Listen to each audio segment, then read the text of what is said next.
recording. Recording. There we go. All right.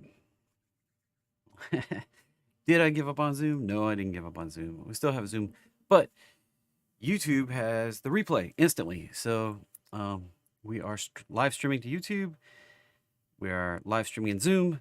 Welcome, everybody. This is 30 Minutes Awesome. And let's jump into it, shall we? We have, this is Thanksgiving week. So trading during the week, we'll discuss that, how tough that is. 'Tis the season for seasonality. And we're going to go through some awesome seasonality charts. Then, of course, number 3, as always, your requests out there. We'll get to those. Take as many as I can in 30 minutes or so, and then we'll wrap it up for the day. So, glad to have everybody. So, let's jump through a few charts here. Let's pull this one over first. Well, if I can get it to pull over. So, this right here is VIX seasonality. This is the seasonality of VIX. Like, if you didn't know, here's our big 2 times of the year where volatility spikes. We have this little February into March section. Late February kind of dips, and then we rip into March. And then we also have this build into October, and then we run down into December. So right now, we're kind of coming into Thanksgiving week, which is right around here. So we can expect just a little chop heading into December, a little bit of volatility potentially, and then volatility tends to collapse on off toward the end of the year. Then we get a little spike right at the end of the year, right after Christmas into New Year's. And then we start out the year usually quite bullish into that beginning period of the year. And that creates this big dip in volatility. So that's volatility, all right? That just means usually volatility spikes when the market drops. Create some up and down if you're unfamiliar with that. So if you're brand new here, make sure you let me know in the chat. I'd love to welcome you. I am Jeffrey Turnmeyer, your host for the day. Host as always. All right, here's another one. Now this one, I cannot blow it up. That's kind of lame. Just the nature of what I have. Yeah, I can't make this bigger. This is the S&P 500 versus the Russell in kind of the gray line and the Nasdaq. And I don't know what the big red line is because that's like the end of the year. But this is kind of how they play out separately over the year. Now, hey, Gary, glad you're a first timer. Welcome. So there's kind of our seasonality. We are in this November timeframe right here where it kind of chugs along. This is from 1985 to 2019. We didn't get, the last, say, 3 years in there, including this year. So it excludes 2008 when things were kind of bearish into the end of the year. So typically we have this nice big run, which we've kind of had since October. We've been on a little bit of run. Thanksgiving week is almost always a little bit choppy. S&P 500 usually gets a little pullback, which, arguably we haven't, we've moved up, but we haven't been making an all-time new high this week. So, or, even a new high, not all-time new high, but a new high this week. And let's see, one more chart. If I can find where I just threw it. Here it is. Pull this one over. This is the S&P 500's seasonality by itself here. Like I said, we usually get this pullback into U.S. Thanksgiving. We're not really pulling back deeply, but, we do tend to hang out higher than October. And this is just on a percent basis. This is not on real numbers or anything like that, just all percentage basis. So we do usually kick off this run into December on the S&P 500. This is for the last 20 years. It says ending, this does include 2021 and 2020. So we do usually see that pullback into Thanksgiving week. Then we see this nice rip, kind of a little bit of chop into the mid of December, and then a blast off toward the end of the year. And we usually carry that into the first couple weeks of the year there, and then a little bit February chop. Like I said, that volatility, you can see it right there. And coming into February, where we get that dip and rip, and then another dip, and that's that spike in March. Usually keeps us kind of flat through the year. So that's kind of the roadmap. Looking into the beginning of the year, we have this potential nice big run that we could potentially get this year. Historically, like the last 20 years, we usually add about almost was it 3% about to the market? Just over 6 to just around 9. So about 3% to the market can right there, just historically. Now we are up like 10% off the bottom in October. So I don't know. Is this an outperformance year, or is this gonna chop us up a little bit? I don't know. We'll see. Time is gonna tell. So before we get into any specific charts, all trading involves a substantial risk of loss. Past performance is not necessarily indicative of future results. This presentation is intended to be informational and educational only, a little bit of fun maybe, and is not a recommendation to buy or sell any financial instrument. If you desire personal financial advice, consult a financial advisor by hiring them and consulting them. So anyway, we are looking at this chart. This is my same chart. I haven't updated this red or anything since August when I drew it on there. We found support here, and we bounced up. The green arrow seems to be going a little faster than I thought we would.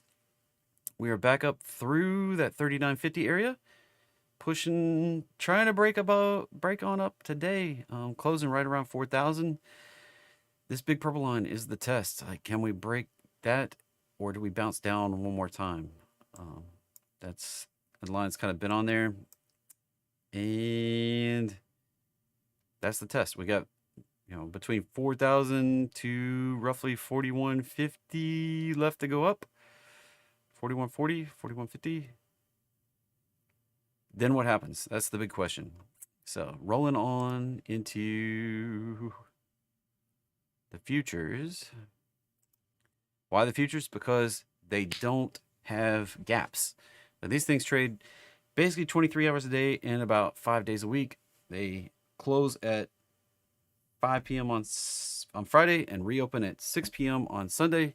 They're closed that little bit on Saturday and part of Sunday. Otherwise, they're open and trading.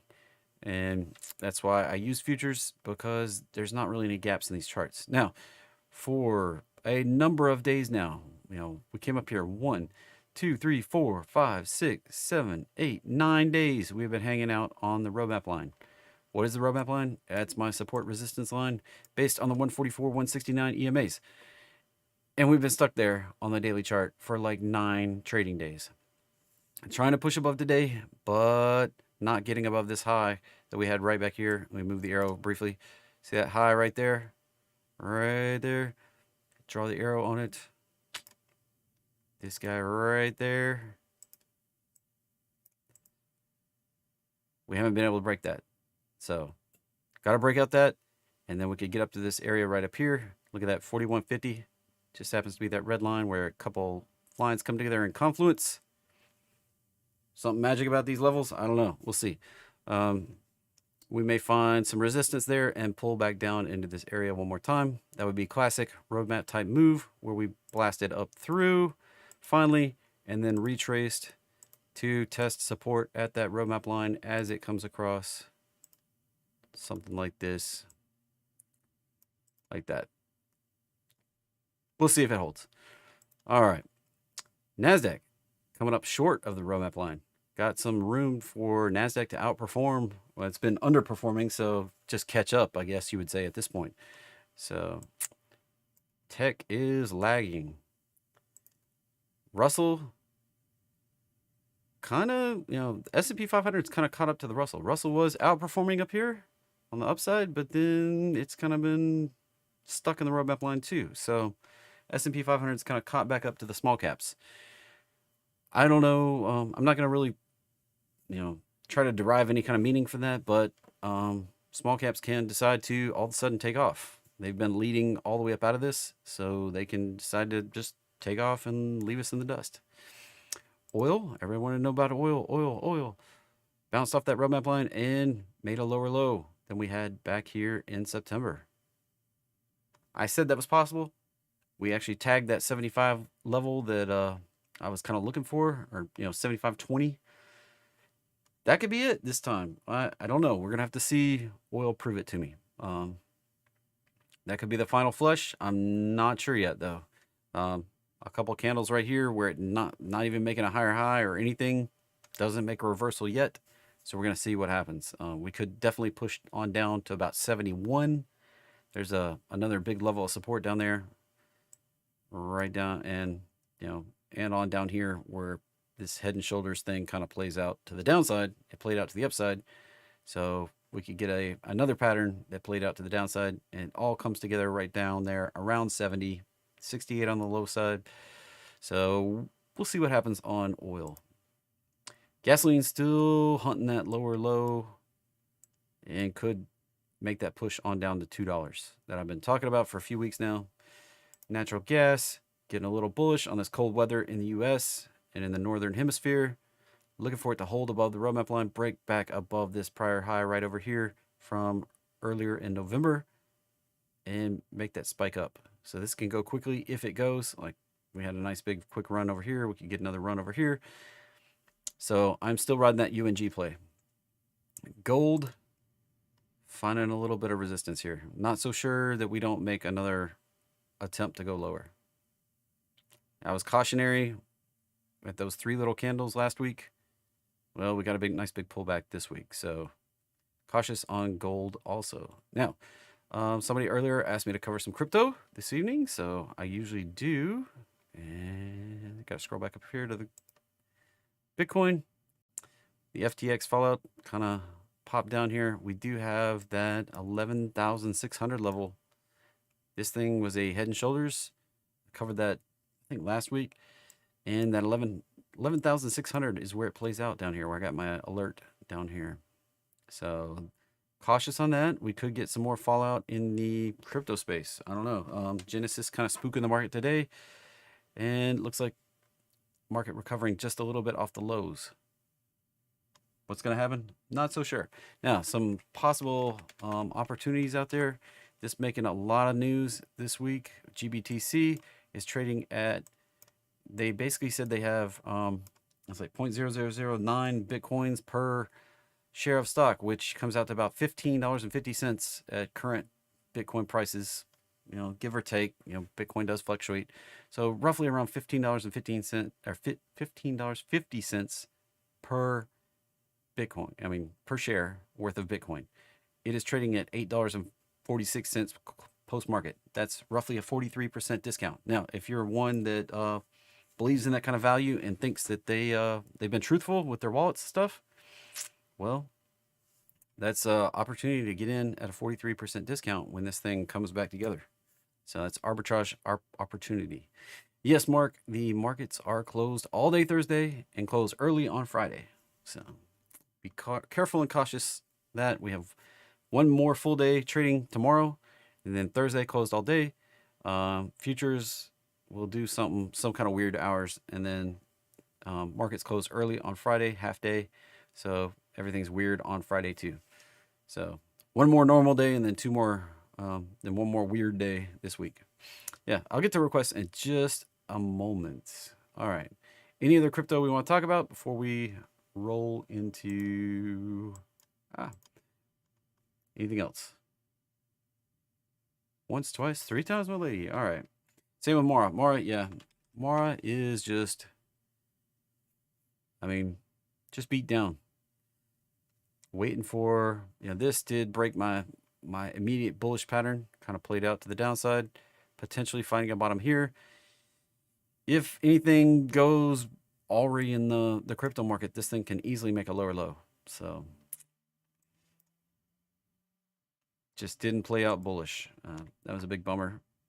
So anyway, what are you gonna do? Just wait for the pattern to resolve. Now we've got A, B, C down, and the bottom can be in any time here. Let's see. Run the fib line. Yeah. Perfect place to find the bottom right here. Perfect place. Now, if we break down and go lower, that pattern's blown out, and I'll have to figure out what's going on. Bigger pattern-wise, holding a higher low here is still very much bullish for triple-digit numbers. So that's still in the cards if this can hold a higher low than right here. If it starts pushing lower, it's going to reset all the numbers. Alrighty. Taking requests. Dun, dun, dun, dun. COST is the first one I see. So right there, we have a potential roadmap set up. Roadmap line set up, which I need to fix that. Yep. yeah, it looks like with the post market, yeah, if it breaks above, say 536, we should be set to go back up to this 595 area and potentially break out to new highs around 634 or even 666. Ominous number there. All right. Let's see. HRL. It's the next one I see. And that's a series of lower highs and looks a little bit on the bearish side. Yeah. Until it gets above there, that's a little bit of a coin flip situation on that one. So, yeah, I'd definitely go with coin flip. All right, next one. I see Tesla up in Zoom. Looking like it busted the pattern here.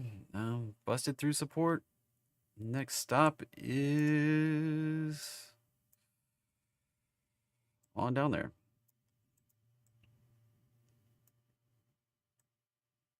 How low can she go? Looks like the next support is going to be down right around here.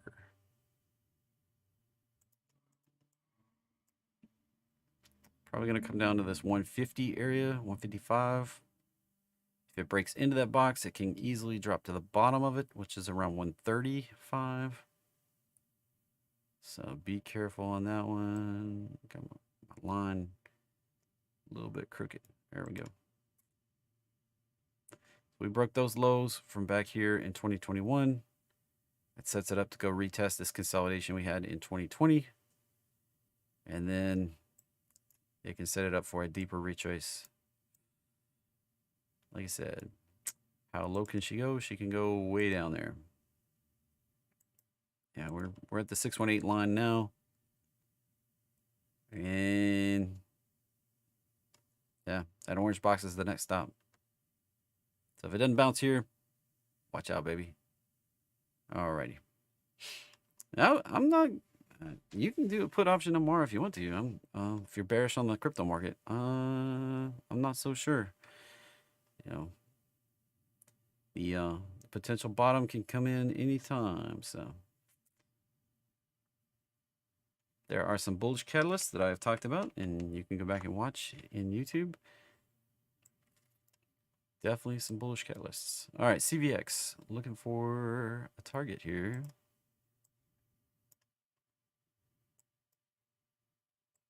Move this down here. Yeah, so resistance at 192. Comes off of, well, I need to fix that just a little bit. There we go. Let's call that 196 at this point. Looks like a little bit of resistance getting through the prior high, but that next push out is probably going to get it to 196. That would be like 70% likely at this point. And then a move like this before it does that is the classic pattern. Of course, there's like a 40% chance that it just goes like this right up here to 213 area. There's like a 20% chance that it just keeps on ripping right out to 245. So just be careful.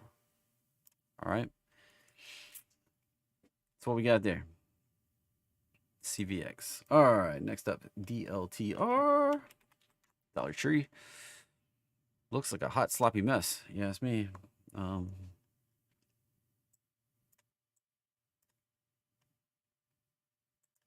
Yep. That's a like this is a giant watermelon seed squeeze play right here. But it has a lot of room to keep playing in this zone right here before it runs out of room. Oop. Didn't want to move the whole line, just the end of the line.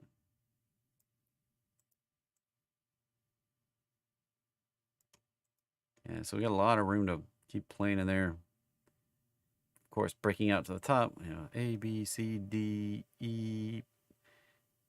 If it tests the bottom, it can go. If it comes right down here one more time, there is the potential for it to either do this or do that. And the distance for that is roughly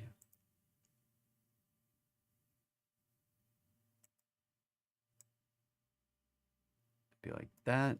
Yeah, pretty darn close. I got that close. Or that.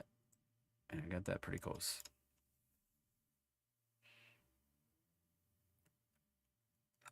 So yeah, that's like 50 points up or 50 points down from that point right there. Alrighty. Yeah, scary. That's scary both ways.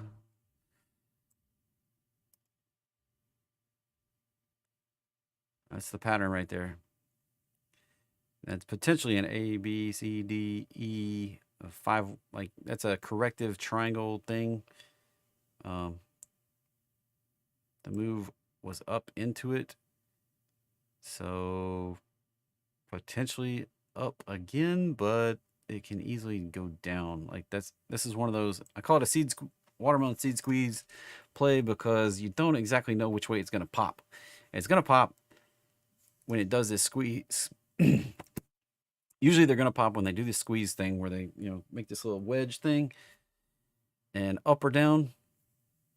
I don't know. It doesn't reliably pop one way or the other. So anyway. All right, Apple. Yeah, that's on the daily, finding resistance at the roadmap line. So I'll just delete this off by now. That was old news back there. And this didn't play out. So we've pulled down, hit the roadmap, pulled back again, made a lower low than back here, came up, made a lower high, stuck at the roadmap line for 1, 2, 3, 4, 5, 6, 7, 8 days. Need to pop up, need to break this high right here. This is the place where you want to set an alert. That high right there, like 157.30-ish. Let's see what the high was. Tell me the high, tell me the high. Open high, yeah. It says 157.50 was the actual high tick. So that's the one, that's the place to set your alert. 157.55. We start breaking up there, Apple can run. We don't break up there, Apple's probably going lower. It's got a down bias. All right. So anyway, let's see. I see HAL. I'm talking Halliburton.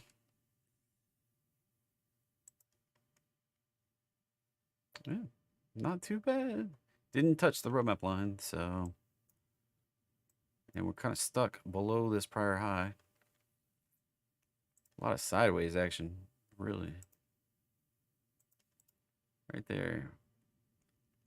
Potential, if we can break above 40, to go to 49. I wouldn't just buy it right now, though. I'd wait for it to break back above this 40, these prior highs right around 40, say 40.40. Looking for 49.40. Still a nice move, but it can easily retrace deeper. Well, how deep can it go? Well, let's see. Can easily get down to this 29.30 area right down here. So, alrighty. Goldman Sachs is next up. And there's kind of the path I got right there. Already drawn.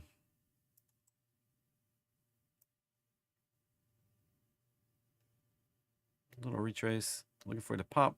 Retrace. Pop. All the lines, all the fibs aren't necessarily on here, but it's kind of the path I expect that to take.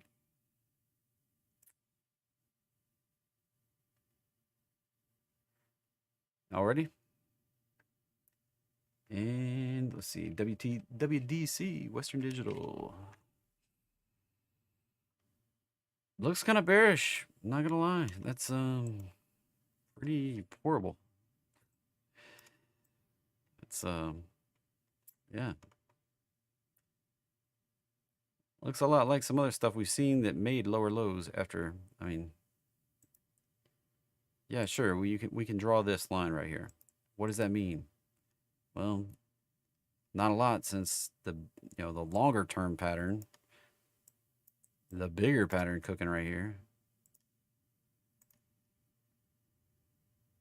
I mean, we outperformed to the bottom, and then we were just chugging along down there. And we kind of outperformed to the bottom and chugged along, and then legged down again. So I would be very cautious on this one until we get back. It's probably going to take a move up here in the 50s, the upper 50s, before I would even be interested in Western Digital at this point. All right, Netflix. Yeah, working on it. Yeah, that's a roadmap reversal right there. You're not sure what I'm talking about. The link is in the description in YouTube for market roadmap. But bust up, retrace, bust up, extension, retrace. It's got potential. What's it going to take? Going to take a move back up through 303, 304 to get out to 323. We kind of ignore the prior stuff right now. It does have resistance to fill this gap up here at 335, which is also the 1618. So it may be on a path to go test that. Be careful when we get there. Don't expect a lot from going higher than that and for a while. We have a big gap down here and a big gap down, really big gap down right there. So working on filling that gap. 335 is going to be the resistance for now. I would be cautious expecting it to go much higher than that without a nice tight stop. All right. EQT. And yeah, that's just a nice little sideways consolidation right there until it gets above 48 or so. That could lead it out to 56.61 on the upside. And otherwise, if we don't break up through that orange zone, then my expectation is just to continue this choppy junk sideways right there. All right. Next up, CF, Charlie Foxtrot. Yeah. So same sort of situation. Looking for this to move up through this 112 area to start getting 127, 138 on the upside. And we kind of did that back here. Went on a run, made a higher high, retraced, got to break up, then go on a run and make a higher high yet again. All right. Bye, Kimberly. She's in YouTube and she's got to take off. So, all right. Next up, FCX. Report McMoran. Yeah. Attempting to get a little bullish action going here. Attempting. Yeah, they kind of mine other metals and minerals. So let's take a look at the copper here in just a second. Yeah, see how that wasn't a downtrend, broke out, kind of pulled up through the roadmap line. Hasn't come down and retested, but the classic move would be for this to come down and retest in the next couple of weeks, back around 34.50 or so, maybe as high as 35, depending on how much it extends here. And then I would be interested when it breaks up the next time, looking for that next move out. And it's hard to speculate at this moment, but if we got that retrace somewhere around in there, somewhere like 40 to 42 on the next push out, maybe as high as 45. Probably some resistance at this prior high, and maybe some support at this prior low. Yeah, it all kind of fits. I think it's going to stay in this range right here for the next little bit.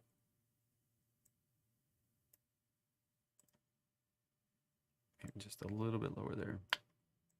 So probably retrace and then try to push the top of that box. All right, BMO. Bank of Montreal. And barely breaking the roadmap line there. Definitely above the downtrend line here. So that's 1, 2, 3, 4, and broke above. It's been above for 3, 6, 9 days or so. That could be a long above that 101 area. Probably want to look at the prior high. Yeah, 101.20. Breakout over that can set this up to at least get back up to this high around 105. So, all right. NVIDIA. Yeah, finding resistance to the roadmap line. So my levels above 171.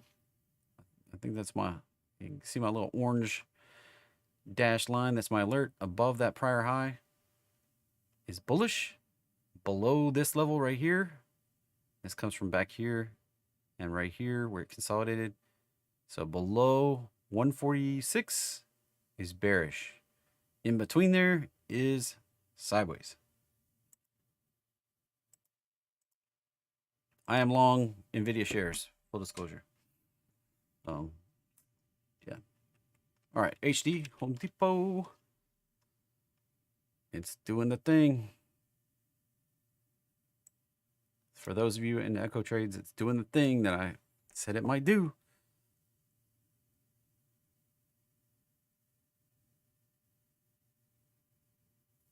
Fingers crossed. Anyway, if you're not familiar with Echo Trades, it's my flagship service. The first thing I ever launched as a guru about I guess Marchish will be 2 years. I haven't been doing this all my life. I've only been doing this a couple years in March, and not even 2 years. So I've been trading for a long time, 20 something years, but I've only been helping other people do this for almost 2 years now. Coming up in March. So Echo Trades is my flagship, like I said, and it looks at these patterns in the market that tend to echo, rhyme, if you will. They repeat, but not exactly perfectly. And I use some market math and stuff, but this thing can go on this major run. Has a major run potential. We start breaking out over that prior high back here from August. So that was one of the ones I spent a lot of time talking about last week. All right. MAS looks kind of on the bearish side. Yeah, that's bearish to me. Everybody see the graphic? Yeah. So why bearish? Because of this right here, this right here, this right here, and that right there. Till it can break out above there, just looks like it's going to run down again. Housing and building products, caution. This one can, Home Depot looking a little bullish, potentially. This one has the opportunity to break out above that roadmap line, but until it does that and starts making some sort of higher high, this is just, it poked above, but then came right back down. It's got to get some extension on here. So, all right. The Home Depot was not a trade yet. It's just, I spent a bunch of time talking about it in the pattern and the Elliott wave pattern. So, all right, MOS. That looks like a lot of sideways to me. Gonna have to break above 59 just to get the next extension up to 67 potentially, but the bigger pattern needs above 69 or 70 to see an actual extension out to all-time new highs. 89, up in this area. So got some work to do, and it's below the roadmap line right now. So just sideways is what I really expect on Mosaic. More of that. All right. Yeah, Lowe's does not have quite the same pattern. Similar, but not the same. So not quite as the same. It can get going and break on out, but it's just not quite the same pattern. All right. So this does have bullish potential above, say, 222. We can get a run back up into this 250 area. We've got this. We had this prior consolidation and resistance, which is now way on down here. For those of you that came to the in-person event, See how that all, the ultimate, where the ultimate 618 ended up, is where it consolidated with a whole lot of junk. So this zone right here will potentially cause it a little problem. That's why it peaked up there, So it needs to get on up to the top of that and then break back above that pink that we had from before. All right. Yeah. Jody, the recording for the prior echo session is in Discord. You can go watch it. All right.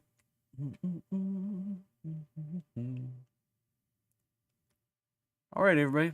That's a little over 30 minutes. I got a little thing to talk to you about. So today I did a presentation about 1 o'clock, like 4.5 hours ago, and laid out my case for the ultimate super squeeze. So if you missed that, well, I believe that despite what the pundits have been saying, the mainstream media, that we're set up for this massive squeeze opportunity higher in the next 12 to 16 weeks in the market. If you're full on skeptical, well, I laid out my full case earlier today. You can go see it at jeffrytrader.com/squeeze for the replay. So I'll throw that out into Zoom in a minute. If you're in YouTube, it is in the description. Just go expand the description. The link is right there in the description. And I also opened up what I'm calling Super Squeeze Total Coverage for several members. And if you've been in Discord, you may have seen a couple people mention it. Well, I've prepared and planned to deliver 24 live sessions together over the next 3 months for members that join this Super Squeeze Total Coverage play. So we're going to cover this in deep live sessions. We're going to do lots and lots of live sessions. And we got this planned for the next 3 months. And I've prepared a ton of other bonuses as well.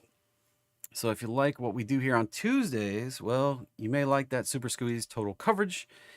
You can go over to, if you just want to skip the whole replay of the sales thing, just go to jeffrytrader.com/SSTC to cut out the middleman and just jump right over there. So the replay, jeffrytrader.com/squeeze.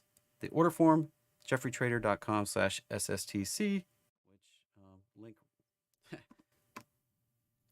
The link shall be right here below my face if I click the right button. Here we go. Right there. SSTC right there. So, all right. Any questions?